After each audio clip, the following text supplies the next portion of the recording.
সবাইকার জামা কাপড় গুছিয়ে রাখুন, শীতের পোশাক, জেলে যেতে হবে। আমি বলি শীতের পোশাক আমি নিশ্চয়ই কালকে নেবো, কালকে গঙ্গাসাগরে যাচ্ছি 4 দিনের জন্যে, ঠান্ডা আছে, আমাকে নিয়ে যেতে হবে, কিন্তু তারপরে আমি তো ফিরছি। আমি বলে দিতে চাই, ওই বিরোধী নেতা সবাইকে চোর বলছো, নিজের আয়নায় নিজের মুখটা দেখুক। তোয়ালে পেঁচিয়ে টাকা নিয়েছে, তোয়ালে পেঁচিয়ে টাকা নিয়েছে, আগে ওইটা প্রমাণ করুন। কতদিন বিজেপি আপনাকে গার্ড করবে?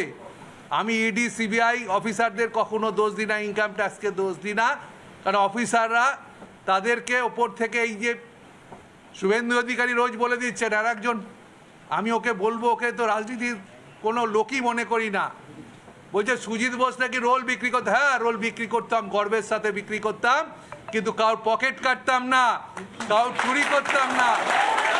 সুজিত বোসে, তাহলে আমি বলবো আপনার প্রধানমন্ত্রী তো চা বিক্রি করতেন, তিনি তো নিজে বলেছেন আমি চা বিক্রি করে দেশের প্রধানমন্ত্রী হয়েছি। তাহলে নিজের প্রধানমন্ত্রীকেও আপনি অপমান করছেন।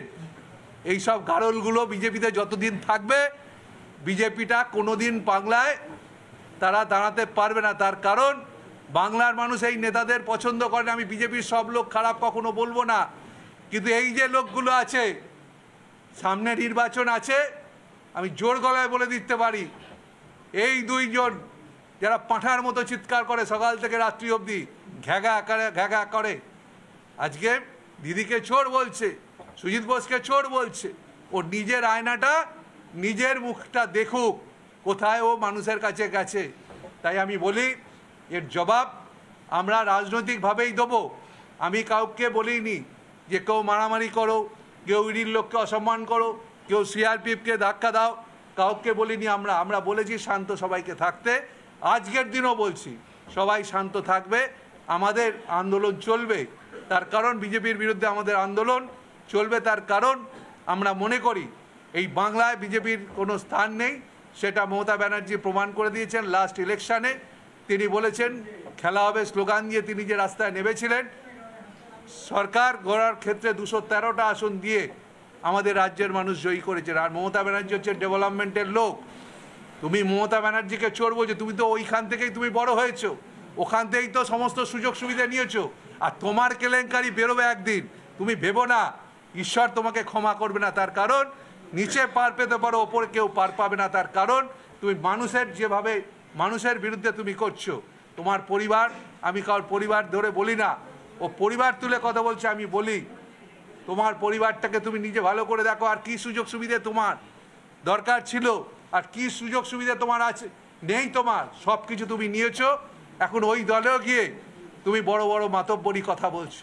কোনোদিন ওই দলে তোমাকে কোনো প্রতিষ্ঠিত তুমি হতে পারবে না, কারণ তোমার মতো চোরকে বিজেপি কোনোদিন কোনো জায়গায় স্থান দেবে না। ও দিয়েছে ঘেউ ঘেউ করবার জন্য দিয়েছে, আরও ঘেউ ঘেউ করো। সামনে লোকসভা নির্বাচনে বাংলায় দেখি প্রত্যেকটা জায়গায়, আমি আজকে ঘোষণা করলাম, দিদি যেভাবে বলবে বাংলার মানুষকে আমরা সেইভাবে বাংলার মানুষের কাছে পৌঁছাবো। ইডি, সিবিআই, ইনকাম ট্যাক্স, এই সমস্ত এজেন্সি দিয়ে যদি মনে করে যারা কর্মী তাদের বাড়ি বাড়ি গিয়ে এইভাবে, আজকে একটা ভালো দিন, স্বামীজির জন্মদিন, ওদের জন্য আজকে স্বামীজির জন্মদিন আমি কোনো প্রোগ্রাম সকালে পারিনি। এখন বেরিয়ে আমার বাড়ির কালীমাকে পুজো করে নমস্কার করে, ঠাকুর রামকৃষ্ণ পরমহংসদেব এবং মা শারদাকে নমস্কার করে আমি স্বামীজির এখানে আজকে এখনই মালা দিলাম। তাই আমি মনে করি কাল সকালে সাগরে যাব আমি 4 দিনের জন্যে। আমার খুব ব্যস্ত, তা আপনারা জানেন, তার কারণ আমার department of fire service and emergency, আমি বলছিলাম ওদের ফোনটা আপনারা যা খুশি আপনারা করে নিন, ফোনটা আমাকে ফেরত দিন। ফোনটা নিয়ে গেছে, এটা আমার ক্ষেত্রে খুব অসুবিধে।